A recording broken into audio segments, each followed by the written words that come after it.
Praise the Lord. இயேசு கிறிஸ்து சிலுவையில் பேசின 7வது வார்த்தை குறித்து இன்றைக்கு நம்ம பார்க்க போகிறோம். பிதாவே, உம்முடைய கைகளில் என் ஆவியை ஒப்புவிக்கிறேன்.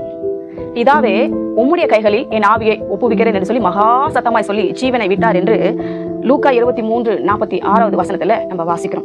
மகா சத்தமாய் கூப்பிட்டு ஜீவனை விட்டாராம். எதனால அந்த மகா சத்தம் தெரியுமா? இப்போ இந்த 7வது வார்த்தை 7 என்பது எதை குறிக்கிறது? பரிபூரணத்தை குறிக்கிறது. 1லிருந்து இந்த 7 வரைக்கும் வசனங்களை நீங்க பார்க்கும் பொழுது இந்த 7 என்பது சகலவற்றையும் செய்து முடித்து பரிபூரணம் அடைந்ததுக்கு பேரு தான் 7.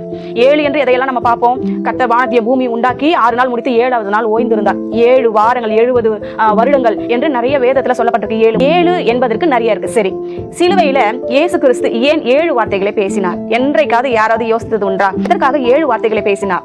நீங்க லேவியராகமம் 4ஆம் அதிகாரம் 6வது வசனத்துல போய் படிச்சு பாருங்க. காளைய பலி செலுத்தினா அந்த பலியின் ரத்தத்தை ஆசரிப்பு கூடாரத்துக்கு கொண்டு வந்து அந்த திரைக்கு எதிரே நின்று 7 முறை அந்த ரத்தத்தை தெளிக்க வேண்டுமா? 7 முறை அந்த ரத்தத்தை என்ன பண்ணணுமா? தெளிக்க வேண்டும். அப்பொழுது அவனுடைய பாவங்கள் அவனுக்கு மன்னிக்கப்படும். அப்போ இந்த முதல் வார்த்தையை கர்த்தர் என்ன சொன்னாரு? பிதாவே, இவர்களுக்கு மன்னியும், இவர்கள் செய்கிறது இன்னது என்று அறியாது இருக்கிறார்கள். அப்ப அறியாமல் செய்த பாவங்களுக்காக தான் அங்க மன்னிப்பு கேட்டாரு. சரியா? ஆதாம் ஏவாள் கூட என்ன பண்ணாங்க? அறியாம தான் பாவம் செஞ்சாங்க. அவங்க மூலம் தான் உலகத்துக்கு பாவமும் சரி, சாபமும் சரி, இருளும் சரி, அந்தகாரமும் சரி, பிசாசின் கிரியைகளும், மந்திரம், செய்வினை, சூனியம் எல்லாமே அதன் மூலமாக வந்தது. ஏன் தெரியுமா? அவர் இந்த 7 வார்த்தைகள் சொல்லி முடிக்கும் பொழுது மாத்திரமல்ல, இந்த 7 வார்த்தைகள் மூலமா நமக்கு நிறைய நன்மைகளை கொண்டு வந்திருக்கிறார். அத்தனை காரியங்களும் நமக்காகவே செய்து முடித்திருக்கிறார். இப்போ ஒண்ணுமில்ல, 1 பேதுரு 2ஆம் அதிகாரம் 9வது வசனத்துல போய் படிச்சு பாருங்க.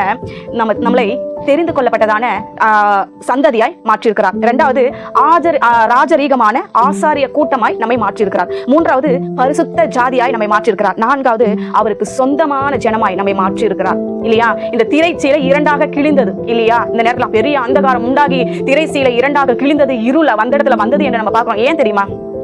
இந்த பழைய ஏற்பாட்டு காலத்திலேயே இந்த பலி செலுத்தும் போது பலி செலுத்துகிறவர்கள் புறஜாதி மக்களும் தேவனை தொழுது கொள்கிறவர்கள் பிரகாரங்களில் நிற்க வேண்டும். ஆசாரியன் பரிசுத்த ஸ்தலத்தில் நிற்க வேண்டும். மகா பிரதான ஆசாரியன் தான் மகா பரிசுத்த ஸ்தலத்துக்குள் நிற்க வேண்டும். அவர்களுக்கு இடையில ஒரு பெரிய திரைச்சீலை இருக்கிறது. ஏன் அந்த திரைச்சீலை 2ஆக கிழிந்தது?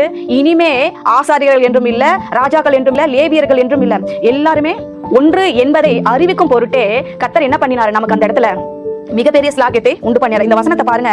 தெரிந்து கொள்ளப்பட்ட சந்ததியாயும், ராஜரிகமான ஆசாரிய கூட்டமாயும், பரிசுத்த ஜாதியாயும், அவருக்கு சொந்த ஜனமாயும் உங்களை தேர்ந்தெடுத்திருக்கிறார். இந்த ஒரு வசனம் இந்த திரைச்சீலை 2ஆக கிழிந்தது நிமித்தம் நமக்கு வந்ததான மிகப்பெரிய கிரீடம், மிகப்பெரிய ராஜ முத்திரை அவர் மூலமாய் நமக்கு கிடைத்தது. சிலுவையில 7 வார்த்தைகளை சொல்லி நமக்கு கர்த்தர் சம்பாதித்து வைத்து போன ஒவ்வொரு காரியங்களும் இந்த 4 காரியங்கள் தான். ஆகையினால இந்த 7 என்பது பரிபூரணத்தை குறிக்கிறது. ஒரு மனுஷன் என்று இருந்தால் அவனுக்குள் இருக்கிறது யாரு? தேவன் தந்த ஆவி. அவன் மரித்து போவானால் அவனுடைய ஆவி எங்க போகும்? தன்னை தந்த தேவனிடத்துக்கு அது திரும்பி போகும். அதைத்தான் இயேசு கிறிஸ்து என்ன சொன்னார்? என் ஆவியை உம்முடைய கரங்களில் ஒப்புக் கொடுக்கிறார். நீங்களும் இயேசுவின் இடத்துல உங்களுடைய வாழ்க்கையை அர்ப்பணிக்கும் பொழுது உங்களுடைய காரியங்களை பரிபூரணமாய் முடித்து தருவார். ஆமென்.